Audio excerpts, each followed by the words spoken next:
Ake ngibingelele bazalwane namhlanje egameni likaJesu. Ngibingelele ibandla lenkosi,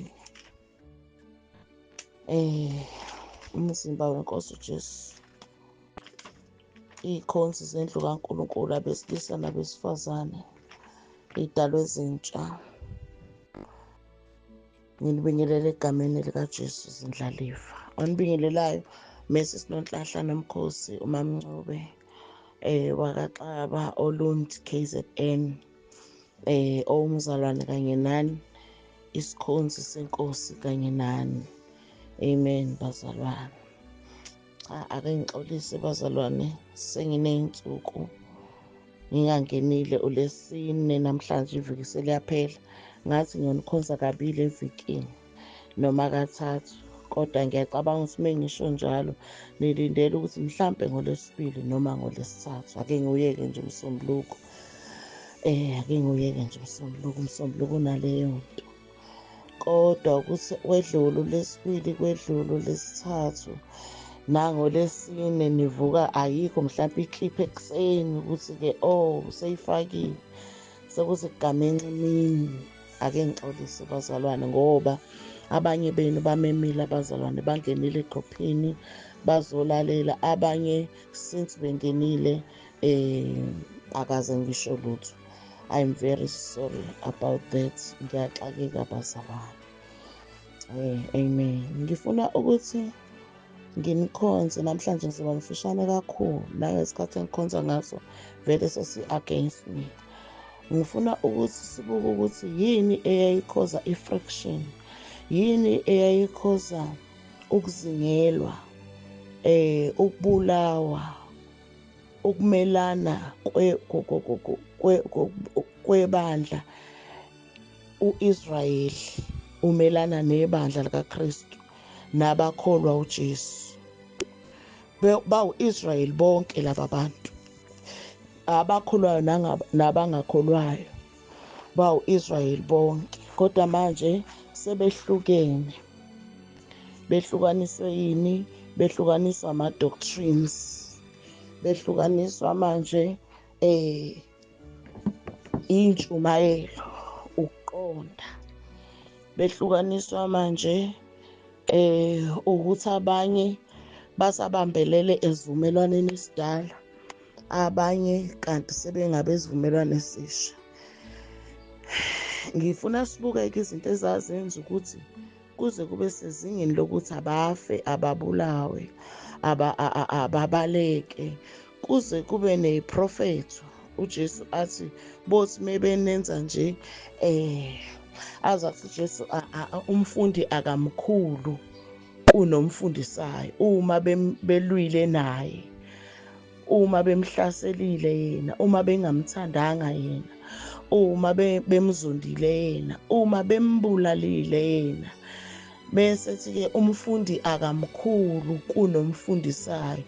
Usho ukuthi uma bezonibuka nje nina benganenzi lutho, kodwa niyimi, ngoba phela ibandla liwuKristu, likhuluma ngami, nisayida nami, nima ngakimi, nicheme nami, kuyobe kusho ukuthi nibakhulu kunami uma nina bengezukunenza lutho. Kodwa uma becacelwa ukuthi sesimbulele uJesu, sesimbulele uKristu, ake sithi-ke lona oyibiza ngokuthi uKristu, ngoba babengakholwa yilokho. Kodwa manje uma ibandla selivuka, seliqinisa ngezinto uJesu ayiqinisa ngazo, kwacaca ukuthi kufana nokuthi akafile. Kwacaca, babona ukuthi kufana nokuthi akafile. Pho yini le imbi kangaka?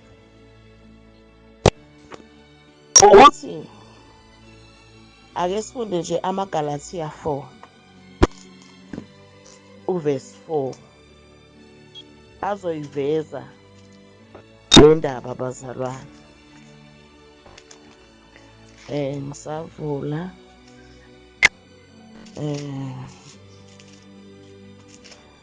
angikwazi ngisho ukuyi-prepare nakahle indlela engivele nje ngiyithole ngi-occupied ngayo. lamaGalatiya 4 nje awekho kuma-notes ami.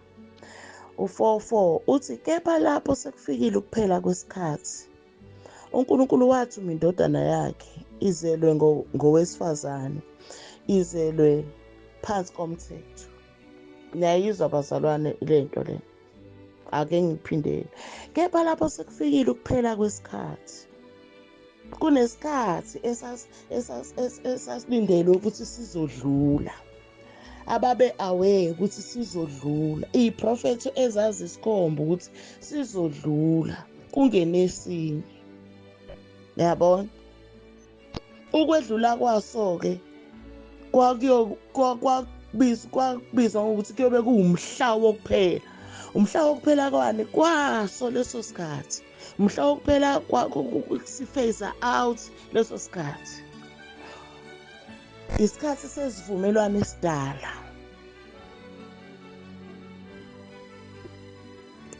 Amen. La mesifunda la kuthiwa lapho sekufikile ukuphela kwesikhathi, uNkulunkulu wathuma indodana yakhe, izelwe ngowesifazane, izelwe phansi komthetho. Ngenye indlela singafunda lapha ekugcineni sithi izelwe kuso lesi sikhathi esekusepheleni kwaso. Mekuthiwa izelwe phansi komthetho, kusho ukuthi izalwa vele sekuyaphela isikhathi. Ngoba mekuthiwa phansi komthetho, yikho lokho okubizwa kuthiwa ukuphela kwesikhathi, yikho kwakuphelelwa isikhathi. Angazi noma bayezwa abazalwane. Mekhulunywa ngokuphela kwesikhathi nje, isiphela kwesikhathi sesivumelwano, isivumelwano somthetho. Kwakuprofethiwe ukuthi kuyoya kuye wedlule uphele, uphelelwe isikhathi. AmaHebheru ayakuveza ukuthi why. AmaHebheru chapter 7 verse 18 uthi, ngokuba umthetho wokuqala uyachithwa ngenxa yobuthakathaka bawo nokungasizi kwawo, lokhu umthetho awuphelisanga lutho, kepha sekungeniswa ithemba elingcono esisondela ngalo kuNkulunkulu. So uyabona, ziningi izathu ziyabekwa, kuyavezwa nanokuthi wawuyisithunzi. Yabona?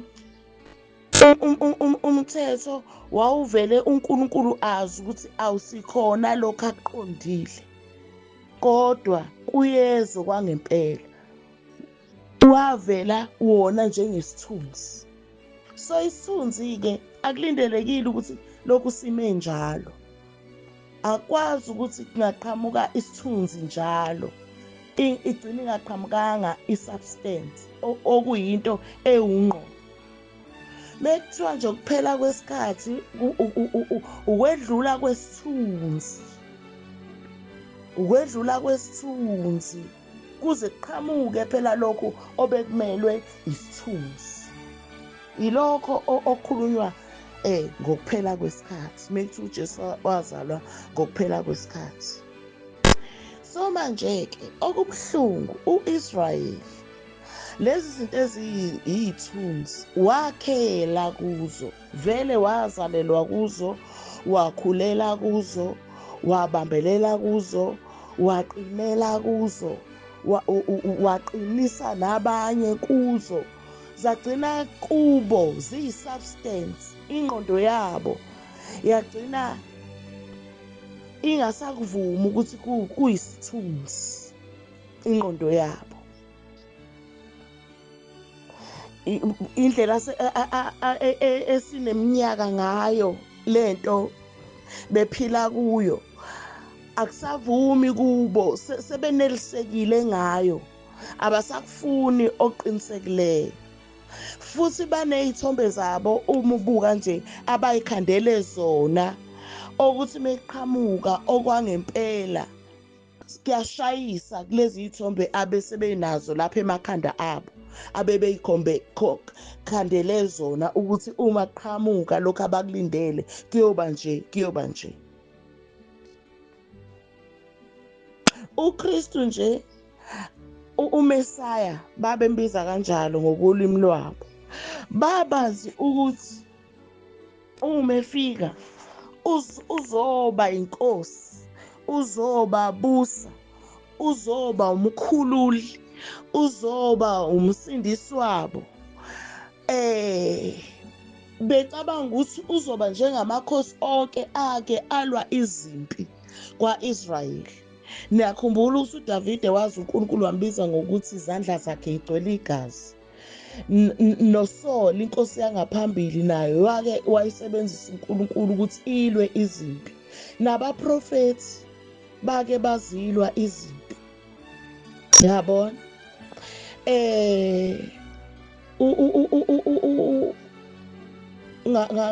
uSaul ngisho uSawule wake walwa nesizwe sama-Amaleki.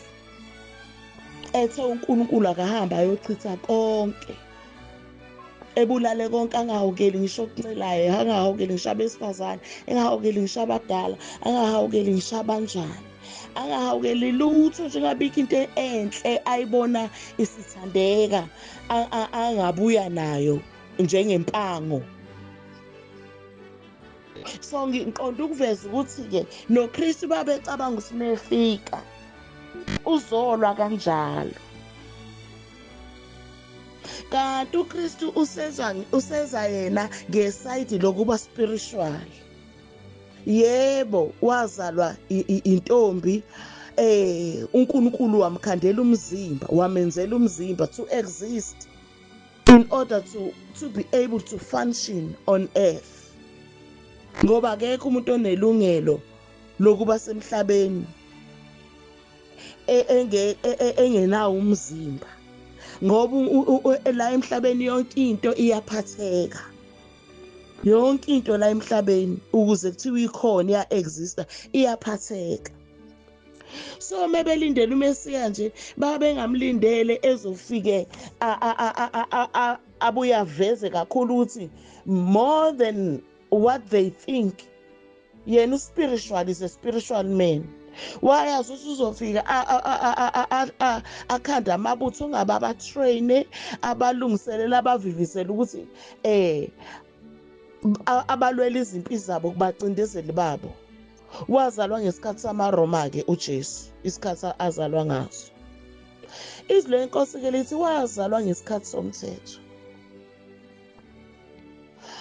Kuthiwa ukuze ezobakhulula phansi komthetho, ezobakhulula phansi komthetho, ngoba umthetho enye yezinto eyayibacindezela, kodwa uhamba ubona ukuthi base be-used kuyo, base beyincamela umthetho, sebe-used kuwo.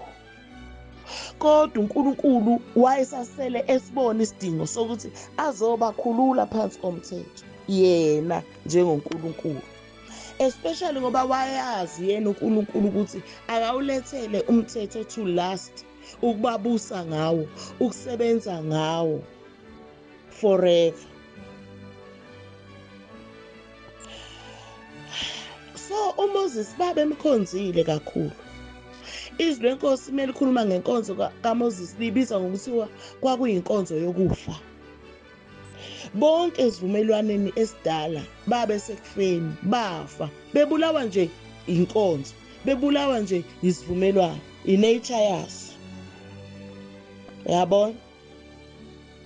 AmaGalathiya azathi baqalekisiwe bonke abangaphansi kwalesi sivumelwano. Yabona? Shuthi ungayibiza futhi uthi inkonzo yesiqalekiso. Galatians 3:10.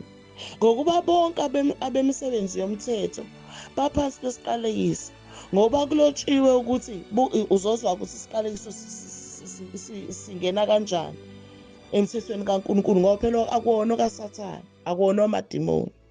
Kodwa yizwa ukuthi isiqalekiso nokufa kungena kanjani, ngoba phela lesi siqalekiso siphethe nokufa. Ngisafunda yena uvesi 10, baqalekisiwe bonke abengemi njalo, nathi into eyayibashaya ukuma njalo, kwakubehlula ukuma njalo. Uyabona? Lokuma njalo kusho ukugcina, kusho ukuba able to fulfill the law. Cha bonke abangemi njalo naso-ke isiqalekiso kilokhu kuma babehlulekwa ukuma noma bema akulindelekile ukuthi ukuma nje kugcine ngokuma, kunakiwe nokuthi bama consistently njalo bama njalo. Kukho konke nezwa futhi nansi enye inkinga, kukho konke okulotshiweyo encwadini yomthetho ukuba bakwenze, yingakho-ke iphenduka iba inkonzo yokufa. So bonke emthethweni bafa babefile, yingakho uzomuzwa uJesu kwenye indawo ethi akekho umuntu owubona umbuso wezulu mengazalwa ngokusha, ngoba babedinga to be resurrected wonke u-Israyeli ngoba wawusemthethweni. So ukuphinde baphile kwakufanele baphile kuKristu ngoba bonke kuMoses bayafa, amaKorinte asho njalo, namaRoma asho njalo.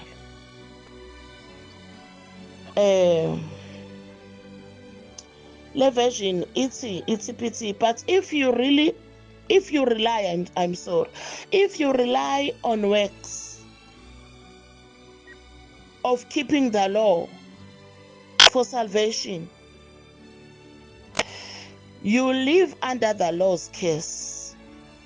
For it is clearly written that utterly cursed is everyone who fails to practice every detail and requirements that is written in this law. Yabona?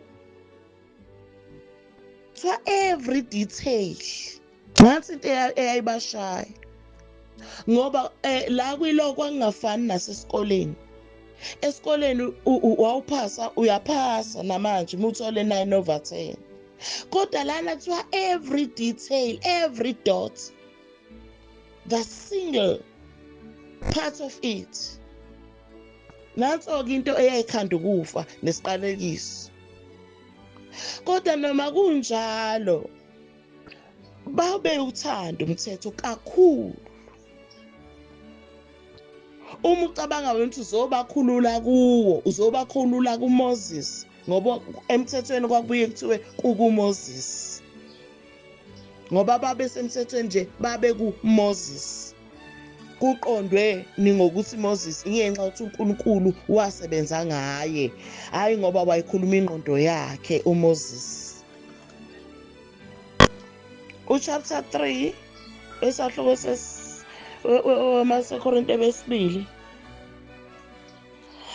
uverse 16 uthi kepha nxa iphendukele enkosini indwangu iyasuswa. Kuyangiphoqa ukuthi ngiqale ku-14 ngoba awusazi ukuthi yini lena ephendukele enkosini.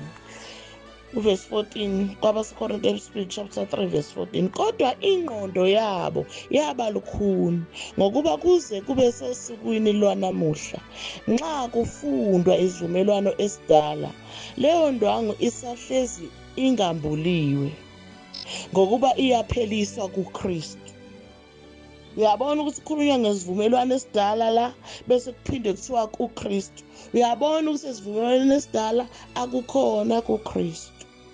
Uyabona? Ake ngiphinde. Kodwa ingqondo yabo yaba lukhuni ngokuba kuze kube sesukwini lanamuhla. Lo namuhla lobhalwe la akushiwo namuhla mhla ka-13 November 2025. Unamuhla by the time of writing ebhala lana umzalwane. It's not our namuhla. It's not our namuhla. Is namuhla for them of the audience ayekhuluma nabo. Kuthiwa-ke kuze kube sesukwini lwanamuhla nxa kufundwa izivumelwano esidala, leyo ndwangu isahlezi ingambuliwe ngokuba iyapheliswa kuKristu. Okusho ukuthi kufanele bazoze kusuke ungwengwezwe emehlweni abo engqondo mase bekuKristu. Uma usesesivumelwano esidala awukho kuKristu. U15 yebo kuze kube namuhla nxa kufundwa uMose bengize kule nto yokuthi isivumelwano esidala siyabizwa nangokuthi uMose, umthetho uyabizwa nangokuthi uMose. U15 uthi yebo kuze kube namuhla nxa kufundwa uMose indwangu iyayimboza inhliziyo yabo. Akubona nje ubuso nje literal face, kodwa khulunywa about the heart. U16 kepha nxa iphendukele enkosini, okushuthi inhliziyo yabo, kepha nxa iphendukele enkosini indwangu iyasuswa. Uyabona, kuMose isesivumelwano esidala, isivumelwano esisha kusenkosini, kuKristu. Niyayizwa leyo nto leyo bazalwane? uMose unendlu, isivumelwano esidala siyindlu ka-Israyeli. Okuthiwa uMose wayemethembekile endlini yakhe njengesikhonzi. Isivumelwano esidala siyindlu.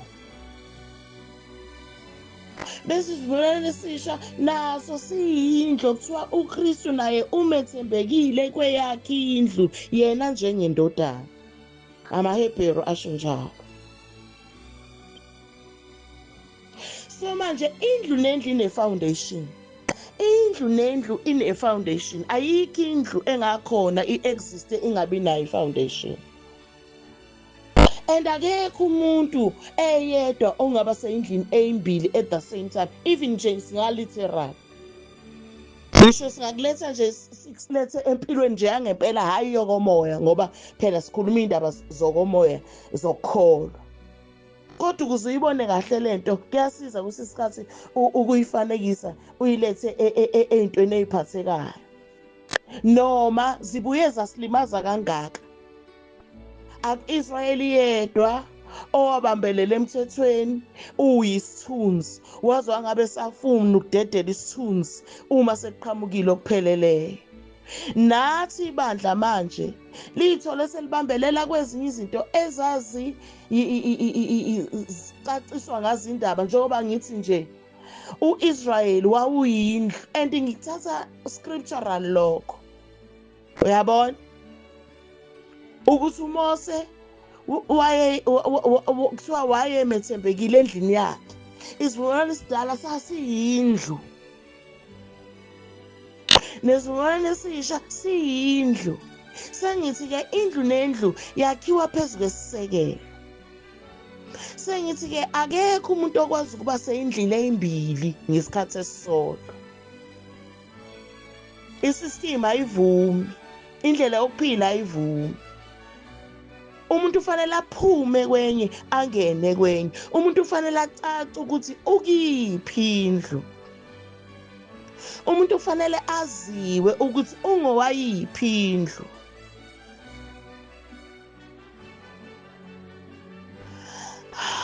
Nkosi yami.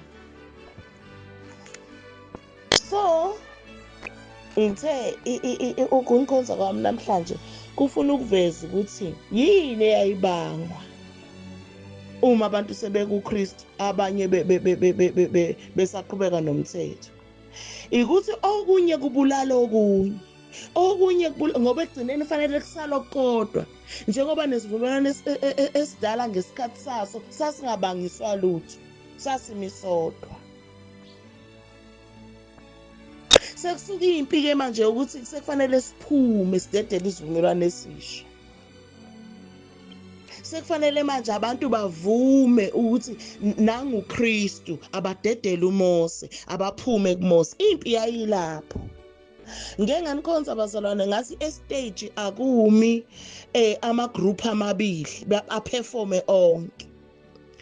Ukukhonza kwami kokugcina nje ngize ngathi bayazi ukuthi ngafanekisa ngothisha ukuthi mekukhona mhlawumbe ama-cultural activities noma ama-choral music activities, kunothisha abagada ukuthi bamukele iy'ngane ey'ngenayo, bayitshanele kahle, bayoyimisa kahle stage, beyisiza njengey'ngane, benze i-order. Ngalesi khathi beyingenisa lezi ey'ngenayo, khona nazi aney'sithelayo ey'phumayo estage. kodwa lezi ey'ngenayo zizofike zime zisalungiswa zisahlela kahle salungiswa kahle leziyana yisaphuma naza ziyosithela kubonakala ngeyunifomu iyoshona mhlampe neculo lazo lisezwakala eyiphuma ngalo sezwakala izigi zazo sezwakala lezi ey'ngenayo zingena yithule ngoba nazi yalezana yisaphuma uma kuwukuthi lezi ey'ngenayo ingena ngeculo leziyana-ke kusho ukuthi yiphuma zithule ngoba ngeke kume kokubili kuney'bukeli phela ayikwazi iy'bukeli ukuphosa amehlo ngapha iphosa amehlo ngapha kuphosa amehlo ngapha iphosa amehlo ngapha fanele iy'bukele y'focus kunamajaji phela amajaji fanele afocus yingakho kufanele abaperformayo estage badedelane yini-ke sisusa impi la ngesikhathi sokuthi sekushunyelwa uKristu kanti abanye basaphoqa ukuqhubeka noMoses ingenxa yokuthi ngalesikhathi sekushunyelwa uKristu indaba isivumelwano esidala sasingaka-phase out sasingakaphumi sasisekhona estage sasingakasitheli siphele emehlweni but kwakuyisikhathi sokuthi siya-exitha kwakusekupheleni kwesikhathi singaka-exithi sibona khona abagibelayo and bagibela ngeculo and ngoba bagibela ngeculo nje bayayithatha i-audience bayayisusa i-focus kwi-audience nanso into eyasusa impi nanso-ke into eyasusa impi ukuthi baqala abapostoli basebenza kuseyisikhathi sezivumelwano esidala singakapheli iy'mpawu zonke zisakhombisa ukuthi isivumelwano esidala although sekuyisikhathi sokuthi siphele but has not yet exited the stage is still on kodwa laba sebeyaqala nedoctrine yabo basuka kimpi ukuthi laba badukisa isizwe laba badukisa abantu laba bakhipha abantu emasikweni abo laba sebephethe imfundiso against and bayezwakala ukuthi bayilahlile all together ekaMoses abafani nabazalwane bethu manje abafani nathi manje otholakala ukuthi sikushumayela kokubili alenzanga kanjalo ibandla lokuqala alenza laliyobulawelana khona lapha abuza khona uPaul azathi ngebe inceki kaKristu uma kunjalo ngiyacanga ukuthi chapter 1 verse 10 ngokuba manje ngizincekela kubantu noma kuNkulunkulu na kukho ngifuna ukusikholekisa kubantu yini uma bengisazikholekisa kubantu kungabe angisiyinceku kaKristu uyikholekisa kubantu-ke ukuncetheza ukuveza ukuthi anginilahlile angisishiyile lesasivumelwano hhayi naso si-right bayezwa abazalwane nansi into eyayisusa impi kulaba abazalwane sebeshaywa manje the apostate Israel u-apostate Israel abazalwane bethu abasebephendukile beshiya labayana ngeyindlela bahlubukile amahlubuka njalo uma uphenduka entweni okade uyibambile phambi komuntu okade kufundisa ekhona ekubona uphenduka ekubona usuphethe entsha angeke kuze kube mnandi kuze kube namuhla lo namuhla-ke ngisho unamuhla ngoba ku-13 November nje 2025 once waphatha into ezwakalayo nje ukuthi ayisenjengoba beyiphethe abazalwane noma isikhonzi sinikhonzayo laphayana ubuhlungu buqala kusokuqala. Sigadle kuwe ngoba nawe you sound as if uyagadla kuso. Vele phela usuke ushift away lokhu ngoba sekukhona okuqondayo. Waqala lapho uPaul, our apostle, waqala lapho. Waqala wangayizwa indaba yemfundiso kaKristu. Waqala wangayizwa indaba yemfundiso kaKristu. Washisekela ukuthi achithe lapha. Kanti uNkulunkulu uzombamba. Uzombamba uNkulunkulu. Aphenduke manje abhekane nalaba kade beyithimi yakhe. Sekuyi own goal. And kwezwakala ukuthi usesishiyile. And ngalesikhathi wenza njalo, so kufanele uncame izinto eziningi, udele izinto eziningi. Udele ukuthenjwa. Udele ukuthenjwa, udele ireputation, udele igama. Kufanele ubhensele izinhlamba. Ukuphenduka kuhamba nezinhlamba. Ukuphenduka. Bekuthuka bengaqondeka ukuthuka nabakuthukayo. Benziwa ukuthi baqonde ukuthi wrong. Yabona wayekabizwe ngephoshophosho nje umzalwane wethu, our brother Paul. Wayekabizwe ngephoshophosho nje. Yabona? Ake simuzwe ekhuluma la kuPhilip. Exoxa nabazalwane basePhilip. So sesivele sithi kuPhilip. Igama lendawo leli bazalwana kuyena nanomuntu. Ngicela nje uqala ku verse 1. Uthi elokugcina chapter 3 bazalwane. Elokugcina bazalwane bamthokozana enkosini. Ukunilobela khona lokhu angikwenqeni. Kepha nina kuyanigcina. Verse 2. Xwayani izinja. Uyezwa ukuthi ekukhonzeni kuke kusebenza ilanguage e-strong. Uyezwa usekukhonzeni kwi-ministry yomzalwane esebenza nje impela ekumoya nje impela noKristu kuKristu. Kodwa kuke kusebenza ilanguage esounda very harsh and very strong. Yabona? And uma laba athi abaxwayo ababizwa ngezinja mebengayizwa lento, vele kufanele bayidefend. Vele kufanele bayidefend. Uthi-ke xwayani izinja, nixwaye izisebenzi ezimbi, nixwaye abokusika. Okay, vele ngoba esho kanjena nje usho i-opponent, usho abamelene nabo. Usho nabangena ngokuyenya phakathi kwabazalwane bayishaye ngazo ukuthi banabo bazozwakala usebengaphakathi ukuthi hayi uverse 3 ngokuba singukusoka thina esikhonza ngomoya kaNkulunkulu sizibonga kuKristu Jesu singethembi enyameni. Ake ngiphinde.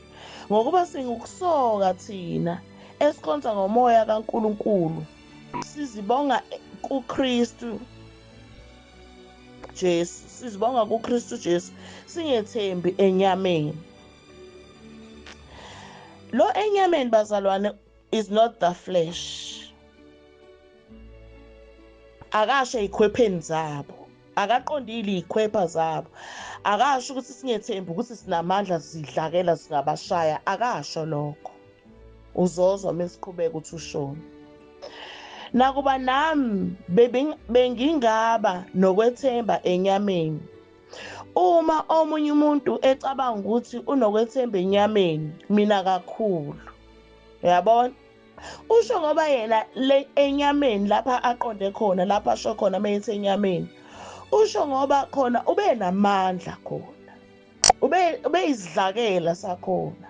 Ube ishisekeli sakhona. Uzathi kwenye indawo ontanga yakhe bonke babeza ngemuva elida phambili lapha nenyameni. Imvamisa uma sifunda ngegama elisenyameni imvamisa kuyayicatshangwe imizimba yethu, kuyayicatshangwe intando yethu njengabantu abasaphila emzimbeni, kuyayicatshangwe izono. Hhayi, kodwa kasho khona lapho lokho. Muzwe uvesi 4 mesethi, nakuba nami bengingaba nokwethemba enyameni. Uma omunye umuntu ecabanga ukuthi unokwethemba enyameni, athi mina kakhulu. Yimi ongaba unumber 1-ke lapho. Akekho ongedlula mina lapho. Wayengasho ngoba wayeyisigore ejime kakhulu. Kodwa yebo wayeyisigore namandla kakhulu ejime kakhulu kule nyama ayishoyo. Ake siqhubeke. Nango-ke sechaza, mhlawumbe uzoba clear ukuthi ushoni. Uvesi 5. Ngasokwa ngosuku lwesishiyagalombili. 1. Okwaphi ukusoka? Kubhilonga ngaphi ukusoka? Okwayiphi inkonzo ukusoka? Lokhu akhuluma ngakho okwenziwa ngosuku lwesishiyagalombili. Ngoba umzalwane usengase akhothe ukusokwa kwenhliziyo, athi nathi siyasokwa enhliziyweni ngomoya. Lona uthi ngosuku lwesishiyagalombili kuyaziwa ukuthi ingane yomfana kwa-Israyeli miyizelwe, on the 8th day kwakwenziwa le nkonzo. Uthi-ke ngenziwe, uthi okwesibili ngingohlanga luka-Israyeli. Yabona? Abantu balapha enyameni lapha asho khona, abantu bomthetho.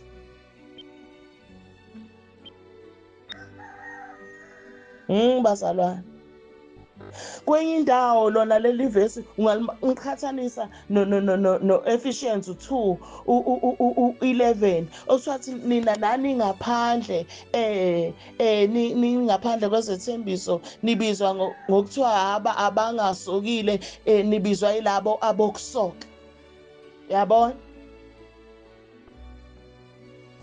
Kusenyameni lapho emthethweni. Ngiyazi ukuthi omunye umzalwane uzoya laphayana Romans chapter 7, mhlawumbe uvesi 14. Othi oh my God. Oh iBhayibheli engiliphethe. Ayi, sengilithole eduzane nelinye, leli engiliphethe laphuma chapter 7 Romans. Uvesi 14 uthi ngokuba siyazi ukuthi umthetho ungowomoya, kepha mina ngingowenyama, othengisiwe phansi kwesono. So omunye umzalwane mefuna ukuchitha ukuthi umthetho kusenyameni, uyinyama, angazofunda la. Ngokuba siyazi ukuthi umthetho ungowomoya. Uba ucheck lo moya okhulunywa ngawo la is not the capital letter M kamoya oyingcwele. Kodwa uyayizwa inyama sekhulunywa ngayo ngale kwabaseGalatiya, umthetho sekhulunywa ngawo ngale kwabaseGalatiya chapter 3, usubizwa ngenyama. Esebabuza uPaul ukuthi niloyo ubani? Niqale kahle kumoya senigcina enyameni. Ngeke ngiye lapho bazalwane ngenxa yesikhathi. Ngicabanga ukuthi ngikhuluma nabazalwane nabafundi beBhayibheli. Khona la uPaul ababuza khona ukuthi ubani oniloyileyo. Nina nalotshelwa phambi kwamehlo enu umfanekiso kaJesu Kristu ebethelwe esiphambanweni. Ebuza ukuthi ubani oniloyileyo.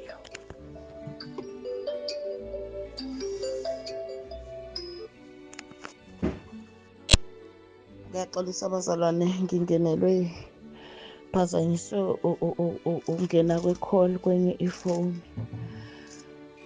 Xolo bathandekayo.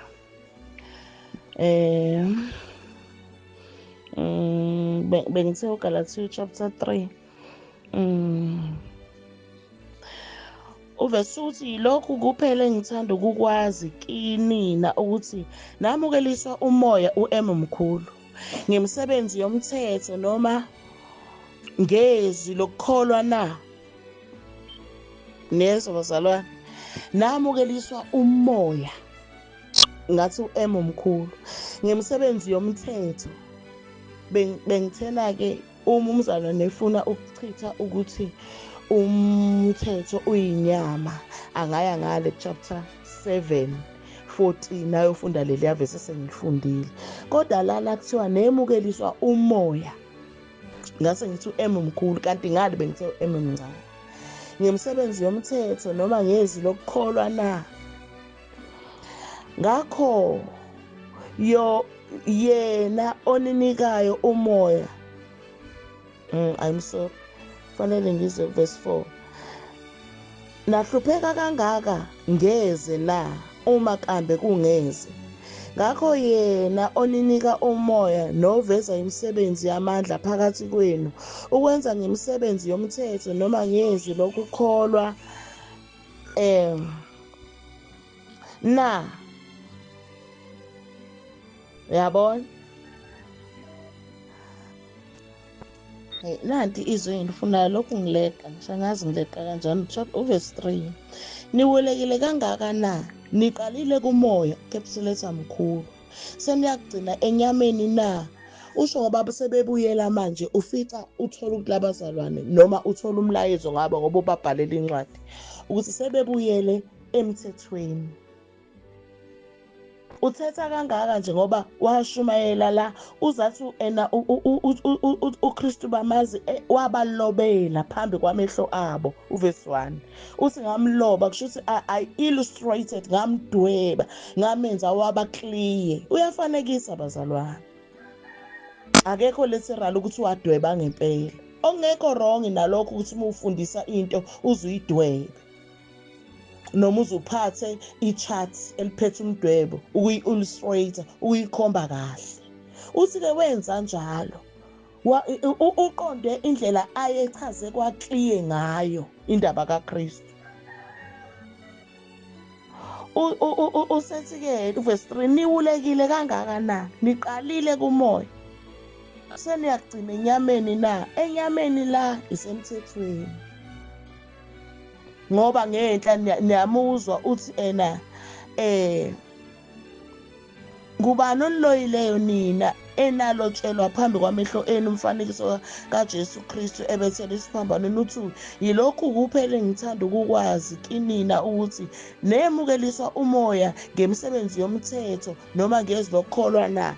Hhayi, angiqhubeke-ke bazalwane, ngiphindele lapho ebengikhona kuFiliphu, ngoba bengiqonde ukuchaza ukuthi uFiliphu mekhuluma ngenyama la akasho mhlawumbe izono, asho intando yabantu, asho enye into, ukhuluma ngomthetho. Bengifuna ukuyiprova into engishoyo. Usethi-ke usechaza-ke uthi uma kungathiwa khona ongaya lapho, uma kungathiwa sihlehlela lapho, uthi mina ngafike nginilide futhi nginedlule nonke. Usesayinilalele la ukuthi mina ngubani uma kuziwa lapho, uma kiwa lapho, mekuthiwa sihlehlela, mekuthiwa siphindela lapho. Zwanini ukuthi mina ngubani. Verse 5, ngasokwa ngosuku lwesishiyagalombili 1. Usethi ngingowohlanga luka-Israyeli. Uyabona? Ngingowohlanga luka-Israyeli, okusho ukuthi ngizalelwe khona mina enyameni, ngizalelwe khona emthethweni. Okwesibili uthi ngingowesizwe sakwaBenjamini. Okwesibili lokho ufuna ukuyiveza ukuthi akaphumanga emthethweni ngoba engawuqondi kahle, akawushiyanga umthetho ngephutha, wanquma, ukhulele kuwo, wakhuliswa ngawo, ungowohlanga lwakhona. 3 uthi ngingumHebheru, umHebheru wamaHebheru. Uthi angiyena nje umHebheru kodwa ngingumHebheru wamaHebheru, ngoba bengingaba umHebheru nje kodwa ngingumHebheru wamaHebheru. Yabona? That is very deep. Ngoba ungaba umZulu ngenxa yokuthi ubaba wakho umZulu, kodwa mase kuhlehlwa sekubhekwa uma wakho akasiyena umZulu, yena uwumHebheru wamaHebheru. Aphinde athi ngokomthetho ngingumFarisi. Uchaza ama-credentials akhe, uveza iprofile yakhe. Uyabona? Uthi ngokomthetho ngingumFarisi, ngokokushisekela ngingowazingela ibandla ngokokulunga okusemthethweni. I was not breaking any law. Uqonda ukuthi ngalesikhathi ngizingela ibandla, I was not against the law. I was not breaking any law. I was accordingly. Uthi ena ngingowazingela ibandla ngokokulunga okusemthethweni, ngingongasolekiyo. Uyabona? Uverse 7 usethi kanti lokho okwakuyinzuzo kimi ngakushaya indiva ngenxa kaKristu. Inkulu kabi lento ayishiyayo uPaul. Hayi ukuthi indaba yezono. Methi ena konke lokho okwakuyinzuzo kimi ngakushaya indiva ngenxa kaKristu. Akakhulumi ngezono. Akakhulumi ngomswenko. Akakhulumi ngamakhathi ekhanda. Akakhulumi ngomswenko ukuthi waphuma kule fashion wayiyeka le fashion wangena kule fashion. Akakhulumi ngaleyo nto. Ngoba thina siyayisikulethela lapho mesifunda la. Mebeshumayela abazalwane bethi konke lokho kwakuyinzuzo kimi ngakushaya indiva ngenxa kaKristu, bese bethinta lezo zinto. Akakhulumi ngaleyo nto Paul. Usekushilo lapha la kade ngichaza. Kwakuyinto eyayinevalue kakhulu lento yokuthi nje ungumHebheru wamaHebheru nokuthi futhi umFarisi. Yayinento enkulu kabi leyo nto leyo. Ungasesho ukuthi ena what is a Pharisee? Who was a Pharisee? Babe nayiphi i-reputation? Kwakuyisiphi leso status? Wawungonjani umFarisi? Ukuthi yena wavele nje wakhetha ukukushiya. Washiya into eziningi. Kufana nokuthi waphuma eParliament, washiya ipost. Washiya ipost engaqashwe ndawo ukuthi usethathwe kuphi. Wayeqashwe la kwezikamoya kuKristu. Uyabona? Wayekwazi ukuhlala namakhansela amakhulu emthethweni omkhulu. Wayengena lapho ongangeni noma khona ubani. Angena ama-boardrooms amakhulu. Engena kuma-boardrooms amakhulu. Iposition yakhe yayivuma. Position yakhe. Ehlala namakhosi, ehlala nezishayamthetho, namalungu ezishayamthetho. Mekudwetshwa imithetho abekhona abe nezwi. Ucabanga ukuthi lowo muntu leyo position incane. Kodwa uthi ubukhulu bokumazi uKristu.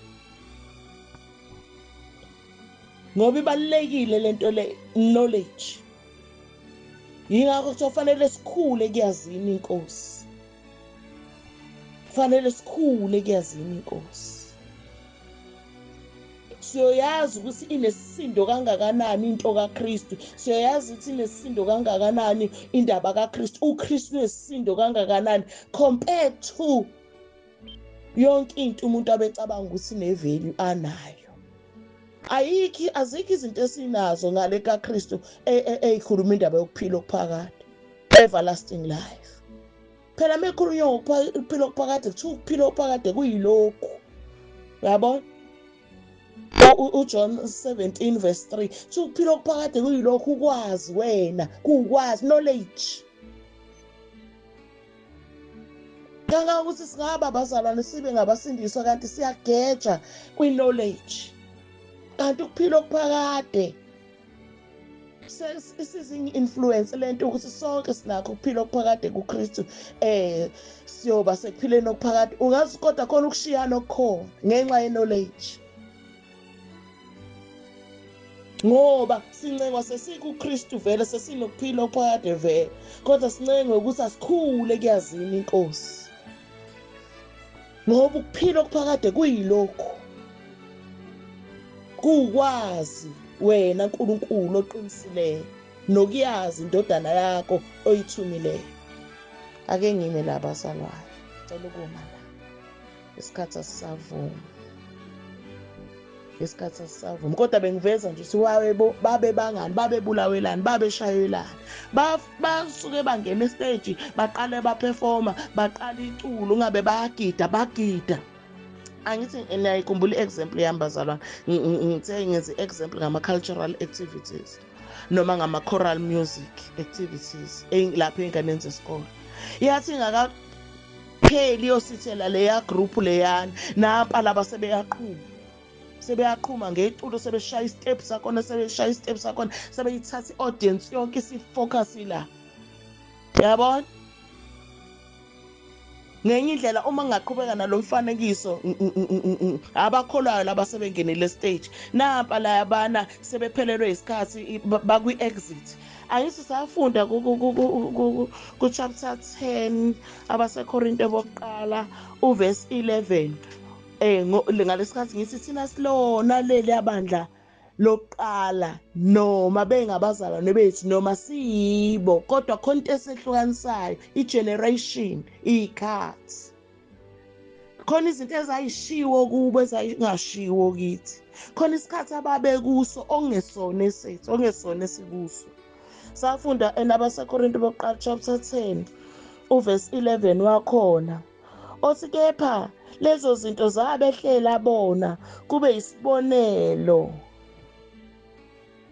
kulotshelwe ukusiyala thina osekufikile kithi ukugcina kwey'khathi. Abakhombi nanokuthi osekuzofika kithi, bathi osekufikile kusho lo mzalwane lo okhulumayo la ngesikhathi sakhe ne-audience ayikhuluma nayo. Uthi kubo base besesikhathini se-conclusion, uthi osekufikile kithi ukugcina kwey'khathi. Iclip yami bakhonza ngayo ngiqala abazalwane ngithi ngiya-introduce ukuthi sengibuyile ngathi asikho ey'khathini zokugcina thina, asibona bey'khathi zokugcina thina. Bona babese kwi-conclusion period, base babekwi-period ebizwa ngithiwa i-transition. They were in transit. Abasekho lapha ade bekhona, abakafiki lapha baya khona, they are in transit. Nokuphila okuphakade okukhulunywa ngakho uJesu methi okholwa yimi nokuphila okuphakade ngokomthetho ukusakhonjwa kahle kahle.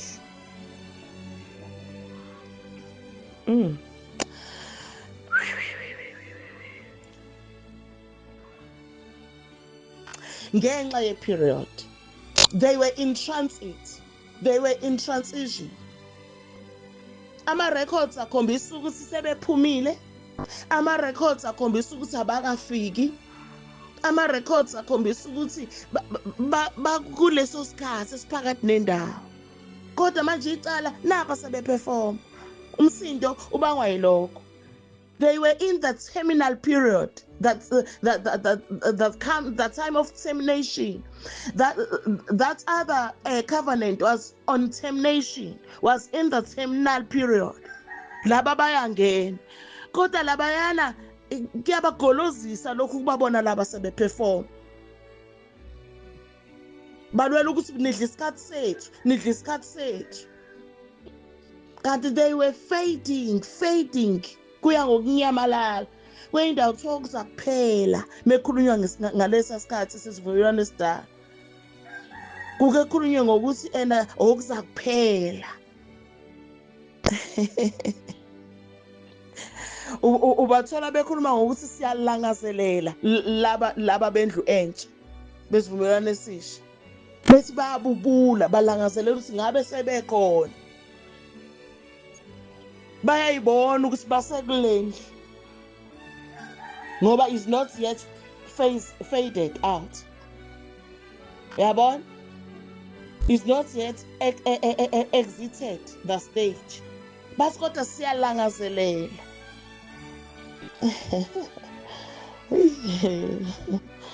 Akulungile bafethu, ngizoze ngiqale into engafanele ngishiye kabi. Kodwa they were in the consummation period, the period of climax. Ngiyabonga kakhulu bafethu, ngiyabonga kakhulu. Isikhathi asisavuma, uthi bo hayi asisavuma. asisavumi ngakho konke nje. Nangesikhathi engayinqumela ngaso ukuthi ngiyophuma i-clip, ngiyathanda ukushiya ngalesikhathi, nangokuthi-ke nje-ke sesiyangishaya isikhathi nami la. Inkosi ibe nani nisalalela, umoya wenkosi ibe nani nisalalela. The spirit of wisdom, the spirit of revelation, the spirit of clarity, the spirit of Christ. Amen.